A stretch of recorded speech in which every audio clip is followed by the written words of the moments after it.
And there is our message that recording has started. Good morning, everyone. This is Commissioner Dave Yamamoto.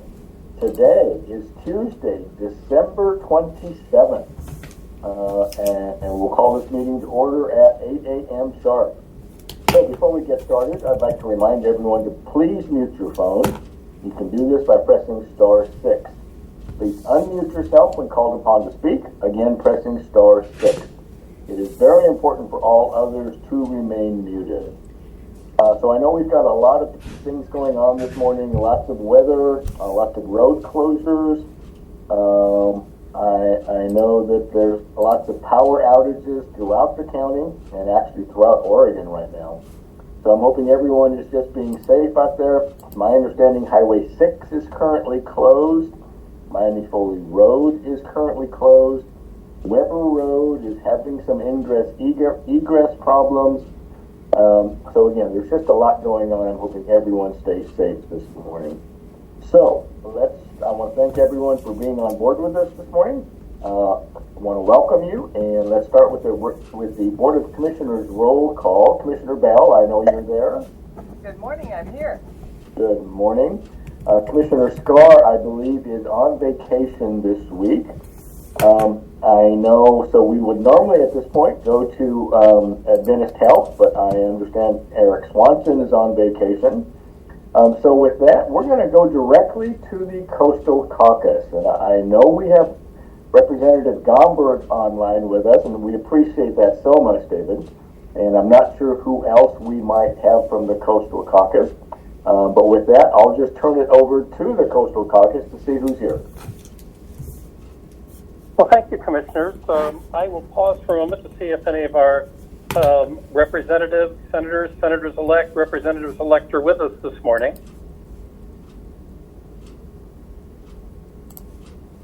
And I'm not hearing anyone, so let me say good morning to you and good morning to Tillamook County. And yeah, it's a blustery morning out there with plenty of challenges. So the good news is that the freezing has abated. The bad news is that we've got the winds, we've got the rains, we've got roads being blocked. Certainly urge people to be very, very careful out there. Well, on the legislative front, let me tell all of you that this has been a frantic week because Wednesday was the deadline to pre-session file any proposed legislation. What that really means is if you want to submit a bill for the upcoming legislative session, this is your first opportunity to do so. And if you make this deadline, then your bill will be read into the record on the first day of session, the 9th of January, and that'll give it a little bit of a head start on any bills that are introduced later on. And I understand that there were about 1,000 different bills that were introduced. Now, are all of those going to pass? Of course not. Will there be more legislation down the road? Absolutely. But at this point, people are getting their bills together, which means a lot of phone calls as they try to make sure Legislative Council has got the bill written the way they want it written. They're looking for co-sponsors. They're hopeful that if they can get both senators and representatives on the bill, it may fare better if they can get both Democrats and Republicans on the bill. Bipartisan legislature may get more attention. So a lot of activity over the last week. For my own part, I introduced about 20 bills, and that sounds like a lot, but actually I'm on the low side. There are plenty of legislators that introduced more than 100, and 7 of my bills had to do with the rural economic development package that I've spoken to you about before, dealing with rural housing as well as rural industries. I think it's worthwhile to point out that the bills that I'm working on there are designed not to create new jobs as much as they are to enhance the jobs that we've currently got, the businesses we've already got, the employers and the employees that are already here. On that front, Commissioner, let me tell you that I've also been looking at some economic data as we get ready for the session and trying to make sure I well understand the circumstances we face not only in Oregon but in our particular part of Oregon. And I was looking this week at some numbers for what we call the per capita income by county. And what that really means is what are the wages and payroll plus what are any of the retirement payments, Medicare, Social Security, or unemployment that people receive. And finally, what is the what we call unearned income, although I certainly think people work hard to earn this, but it has to do with interest, dividends, rent payments. And you take all of those numbers combined and divide them by the number of people in a county, and you come up with the per capita income per county. And the numbers are fascinating, but what it says, first of all, is that Lincoln and Tillamook County are almost even in terms of their per capita income. But unfortunately, they are lagging about $10,000 behind the statewide average.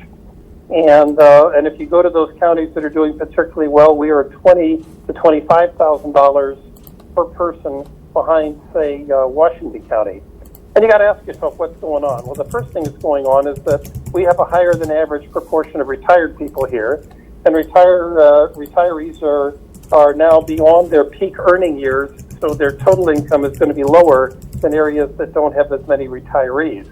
And I want to add that when I look at the retirement income in Tillamook and Lincoln County, compare that to the statewide average, we are actually doing better than most parts of Oregon, so our retirees are doing better here. But the fact remains that we are struggling with a lot of entry-level jobs, lower wage positions, and that the wages that we get for jobs, even though they're going up, are not going up as quickly as they are in other parts of Oregon. So the message there is that I need to go back to Salem and make sure that the coast is we don't have as many votes as the populous parts of Oregon, so we need to make sure that the voices we have there are just a little bit louder, a little bit more effective, a little bit more engaged if we're going to make sure that we carry our message to Salem and take advantage of opportunities that may present themselves this legislative session. I should also add that I don't think there's going to be as much money this year as there was the last time we met, but largely because the federal money that we were seeing so much of has now pretty much dried up. We're not getting those big emergency payments that we were seeing previously. The state economists are projecting a recession. I'm a little skeptical that a recession is on the horizon, but be that as it may, when the economists tell us we're going to have a recession, they give us a number, and if we bring in more money than we were expected to, then we have to give that back in the form of a kicker. So there's going to be less money for us to work with.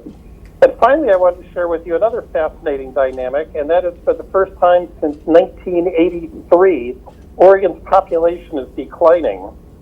Now, if you're looking to buy a house, that's probably good news, that there's fewer people coming to the state that are looking for a new home. If you're looking for employees, well, that's bad news because there's fewer people coming here looking for work. But from a legislative point of view, the other thing that has to be considered is the population declining. There's fewer people paying taxes, and the estimate that our original revenue projections were based on was for a higher population than we're actually looking at now, which means that we may have even less money to work with. So there's a lot going on out there. As far as the population decline is concerned, I mean, what's happening is that Oregon typically has a lower birth rate than we do a death rate, which is to say more people are passing away than being born. And to fuel our population growth, we've relied on people coming into the state. That's not happening as quickly anywhere on the West Coast as it was previously, and it's resulting in a population decline. So I've thrown a lot of details at you this morning, and I apologize for that. But I appreciate the opportunity to share a little bit of a projection of what we're getting into in January when we convene on the 9th. We'll have a new governor. We'll have new leadership in the Senate, relatively new leadership in the House. The first time that Speaker Rayfield will have headed up a long session. And nearly half the members in the Capitol are either new or have never served in an in-person session. So it's going to be as interesting in Salem as the weather has been here at the coast this week, which is to say blustery and stormy. So we'll see how it all goes.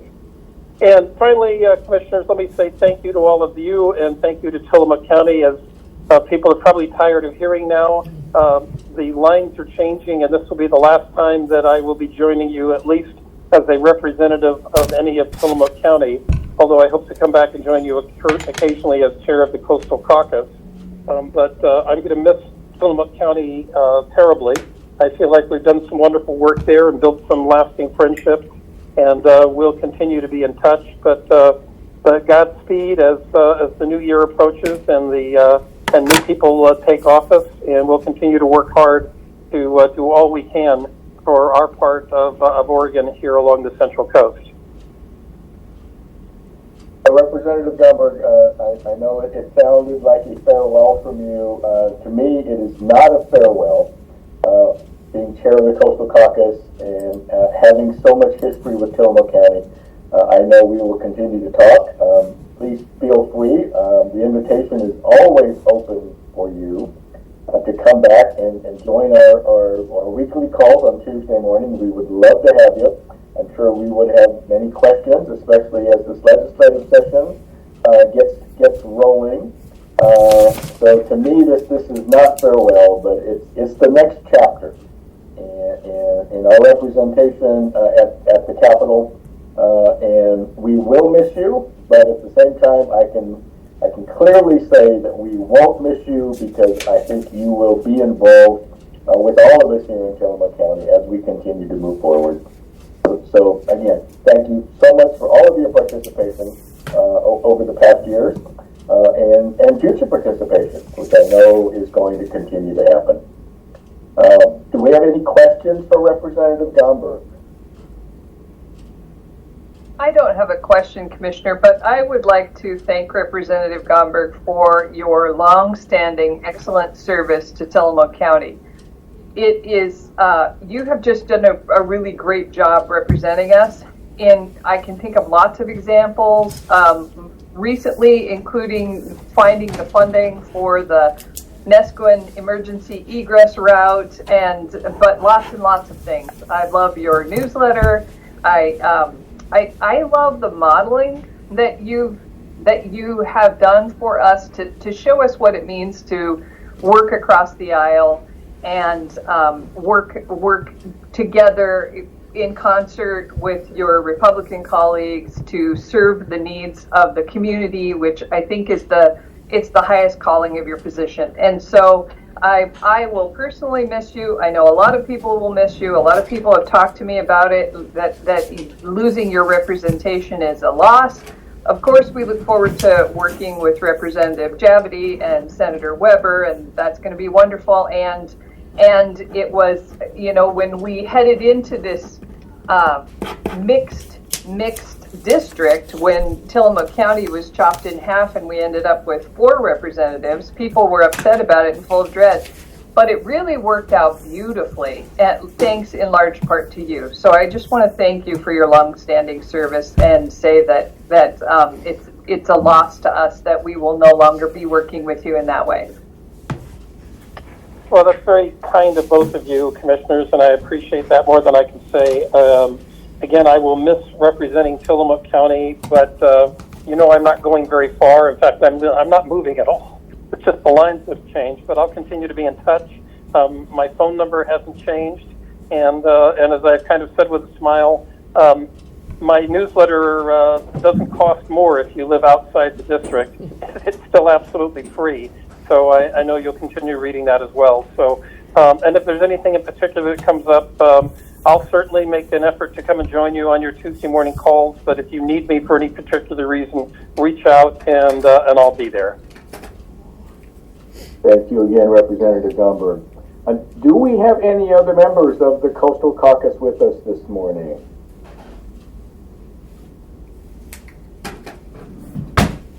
Hearing none, we will move on. Thank you, David, for being here. Item number 4, Tillamook County Community Health Center. We did get notice about a week ago that they would not be with us today. So we'll move on to item 5, the Halem Bay Health Center and Pharmacy. Gail Nelson. Gail, are you with us? Yes, good morning. Can you hear me? Yes, good morning. Good morning, everyone. No updates today other than for those who may be traveling here today. At this time, Hospital Road is closed. There's a tree down, so it will be necessary for those to go up Hall Street and come around the back way. Other than that, for brevity, that's my announcement for this morning, and we are open, including the pharmacy. Thank you very much. Gail, thank you so much for being here as always. It's my understanding, we just got a notice that Frank Henry Williams is having some technical difficulties this morning, and he also will not be joining us this morning. So let's move on to the Sheriff's Office. Do we have Sheriff Brown with us, or I know we have Under Sheriff Kelly? Yes, Commissioners, Under Sheriff Kelly. I'm standing in for the Sheriff. Not a whole lot to report. Good morning. Not a whole lot to report. I'm assuming Randy will be on the call here in a few minutes. Don't want to take his thunder. We do have some minor flooding and some road closures due to the weather. It sounds like there's a little bit of a slide and some trees down on Miami Foley. The road department is on it. Expect a 3 to 4 hour delay until they can get it cleared. Just want to remind everybody to drive safe and don't drive through high water. I personally am stuck at home because I can't get through some high water, but just drive safe. Do want to remind everybody too, during the holiday season, the Sheriff's Office is increasing patrols and focusing on DUI enforcement, so you may see more deputies out looking for impaired drivers. That's all I have unless anybody has any questions. Well, Under Sheriff Kelly, I thank you so much for being here. I am sorry to hear that you can't get out of your home today because of some high water, and hopefully that will resolve itself quickly. So let's move on to emergency management. Randy Thorpe, I'm sure you have a lot of issues to cover for us this morning. Yeah, unfortunately, yes. It was quite an active night last night. Just an update on the Miami Foley Road. Just got a phone call from Chris, and they do have one lane open now on there, and they're continuing to work to try to get both lanes open. So at least we have one, one-way road to get through that area. And also, when I looked at with the Tillamook Public Utilities, the biggest outage they have right now is from Sand Lake Road down to Nesquin, and it's going to probably be quite a while because it is a transmission line outage. It's not just a local, tree down on a line. So hopefully they'll be able to get that fixed. Best way to stay up on all the power outages is to go to their website and sign up for their alerts. It's a Nixle alert that they send out when they have outages in different areas, and also when power comes back on, they'll send out an alert to those in those areas. So that's a good way on that.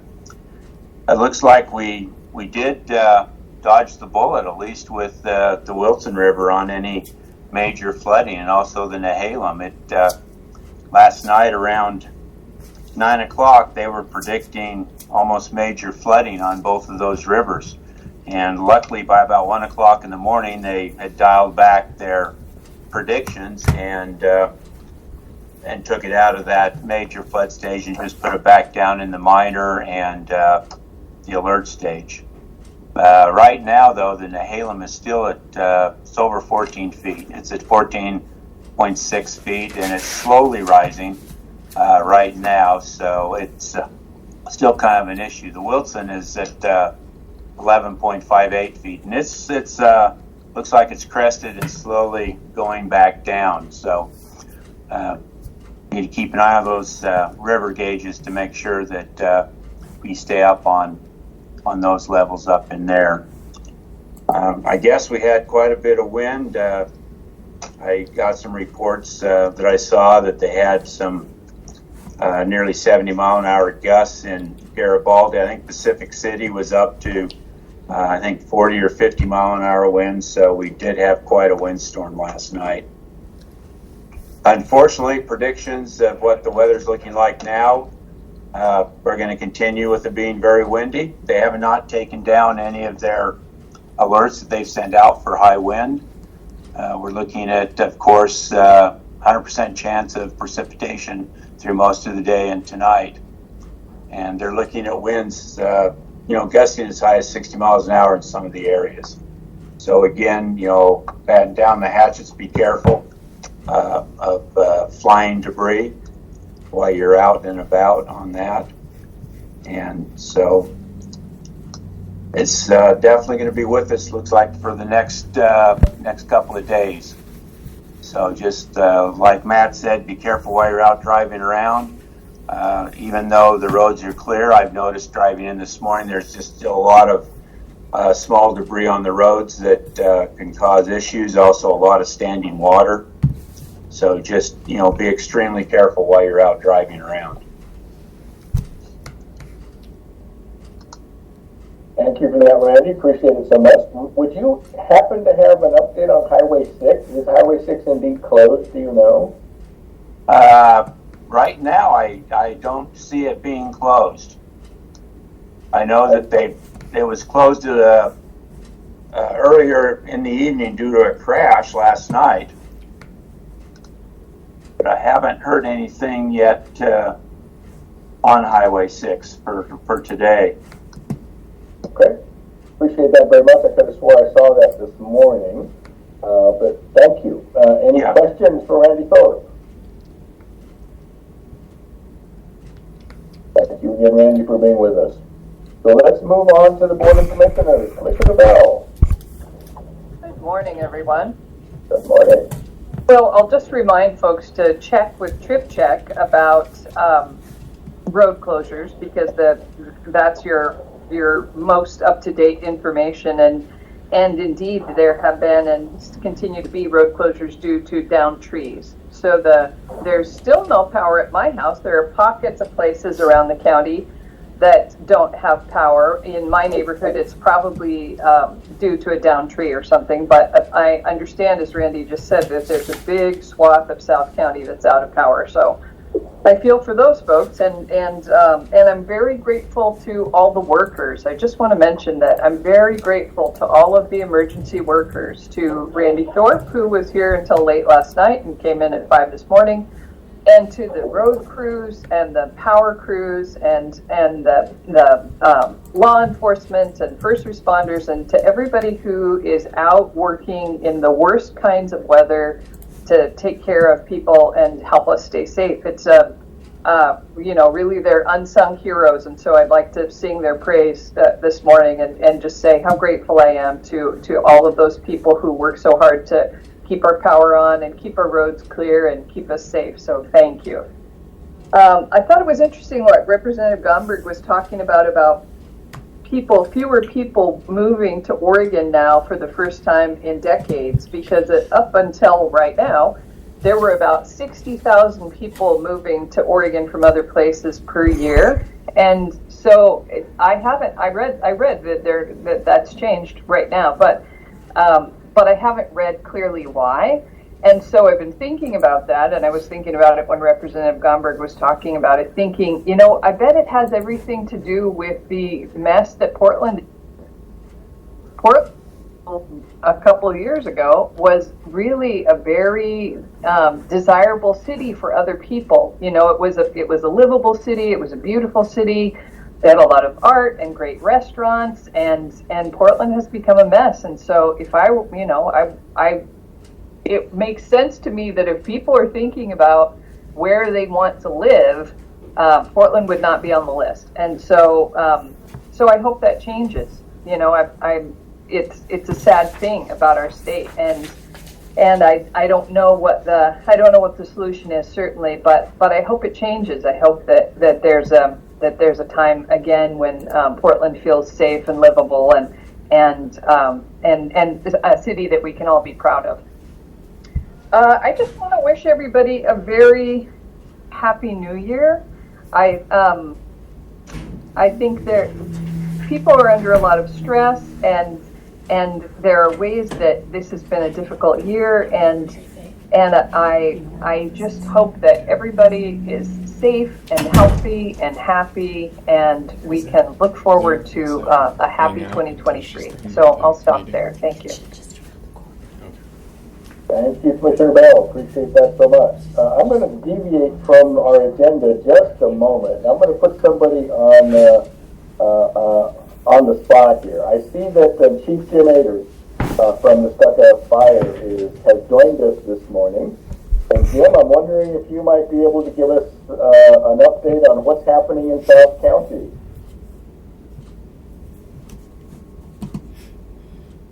Jim, if you are there, you are muted.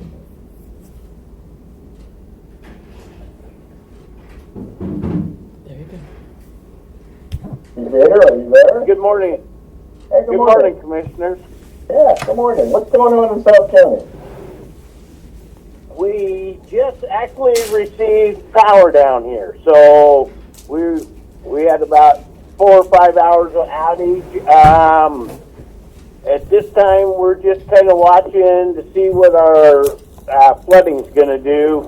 I'll be heading down to Nesquin to check the RV park, which is a big tendency, but other than that, our roads are littered, so be careful. But they are passable at this time, and we'll just see what the rest of the day will bring us. Chief Vader, thanks so much for joining us this morning. I do appreciate it very much. Anytime you want to come on our Tuesday call, please just come on and we'll see if we can find you some time to speak. I will try to work in. It's just been here just lately. Every time I tried, I haven't been able to. That means you're busy, which is fine. I certainly understand. Yeah. Thank you for being here. Mm-hmm. So as far as I go, things have been rather quiet, which is good. We did have one big issue at our Board of Commissioners meeting last Wednesday. We had a solid waste issue that we discussed for quite some time, and fortunately, looks like we did find a potential resolution to that. So I'm looking forward to hearing how that is going as we move forward.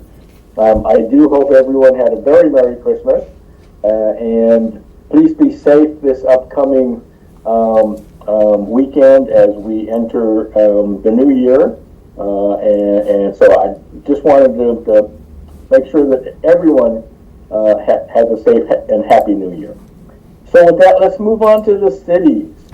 Leila Aman, City Manager of Manzanita, are you with us?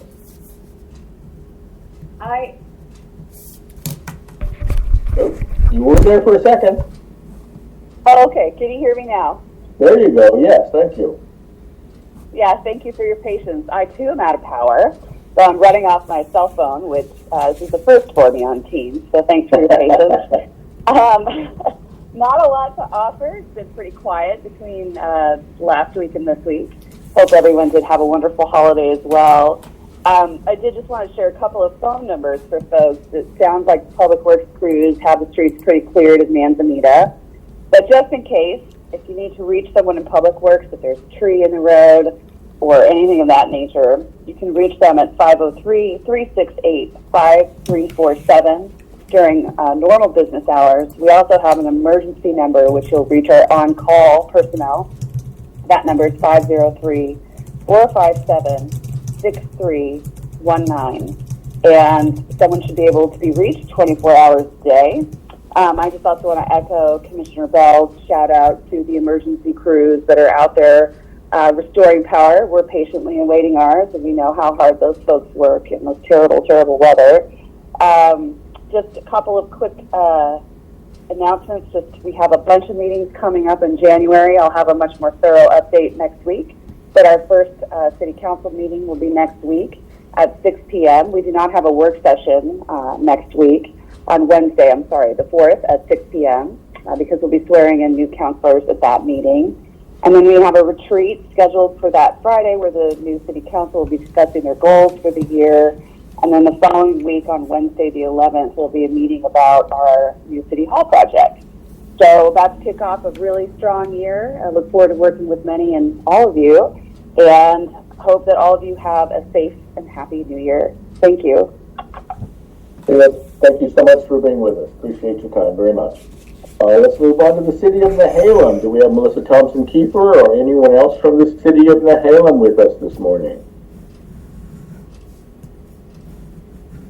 How about the city of Wheeler? Mayor Doug Honeycutt or City Manager Mary Johnson or anyone else from the city of Wheeler? City of Rockaway Beach, Mayor Sue Wilson or anyone else from Rockaway? City of Garibaldi, Mayor Tim Hall, are you with us?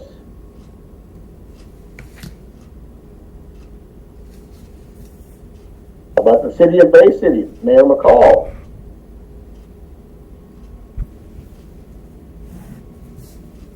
City of Tillamook, City Manager Nathan George. Nathan, are you there?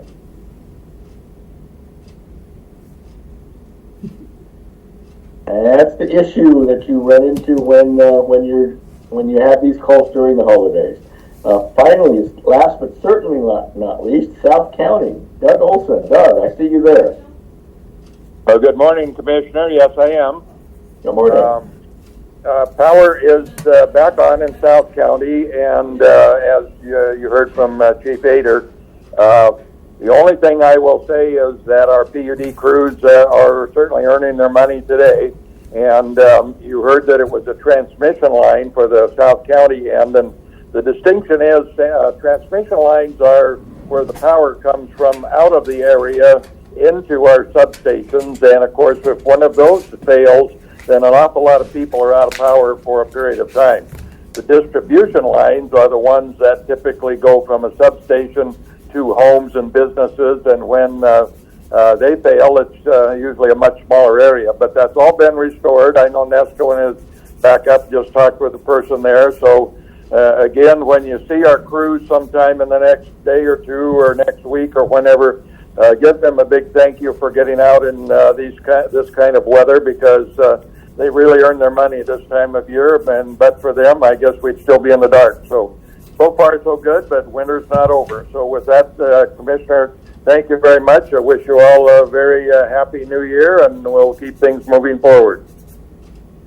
Doug, thank you for being with us this morning.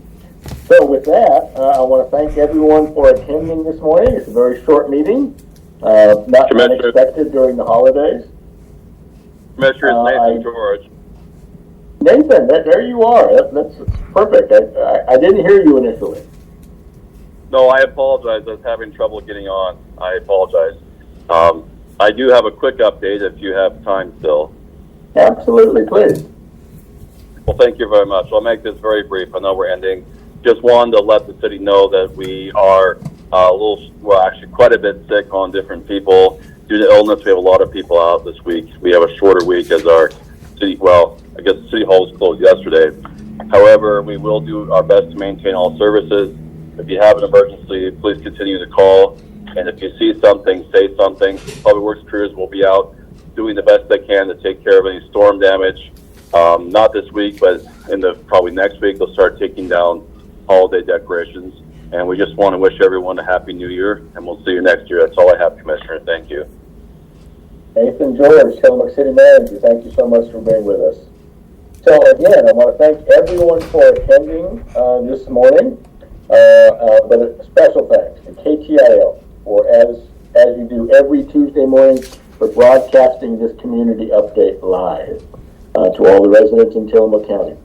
So, time being 8:33 a.m., we will adjourn this community update. Thank you, everyone.